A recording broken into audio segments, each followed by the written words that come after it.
What are your thoughts on that?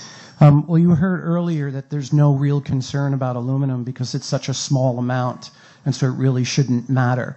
But the kind of aluminum that we put into vaccines is a different kind of aluminum that we see environmentally. This is called a nanoparticle, and nanoparticles bind really tightly to the bacteria antigens, the virus antigens, the food protein antigens, and any other contaminants that are in the vaccines that we may not know about. And we know that the biochemical properties of nanoparticles is that they are capable of entering the brain. And so we have not evaluated the safety of the aluminum nanoparticle and its injection and where it goes when it gets into the body and whether it gets into the brain. Do vaccine ingredients belong in the brain? No. Do they get into the brain? No one has ever studied it. But animal studies using the same chemicals that are in vaccines that we give to children directly demonstrate that the vaccine ingredients do enter the brain.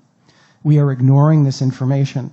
There are scientists in Europe who've actually done studies on the aluminum nanoparticle and have shown that it can persist in the brain for years and decades. And so what we're seeing is a large outbreak of neurodevelopmental disabilities in adults, including Alzheimer's. And one of the main factors that they're finding in the brains of people with Alzheimer's is the aluminum nanoparticle that's directly related to the vaccines that we're giving. So we have never studied whether the aluminum that we're giving in vaccines gets into the brain, and we've never measured whether it stays in the brain and what it does if it does stay in the brain. But we do know that vaccines are supposed to cause inflammation in the body.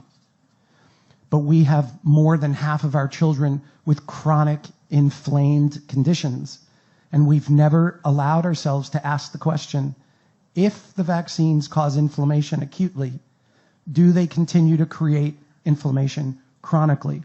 We have 1 in 5 with neurodevelopmental disabilities, 1 in 10 with ADD and ADHD, 1 in 35 with autism, 1 in 11 with asthma, and 1 in 20 under the age of 5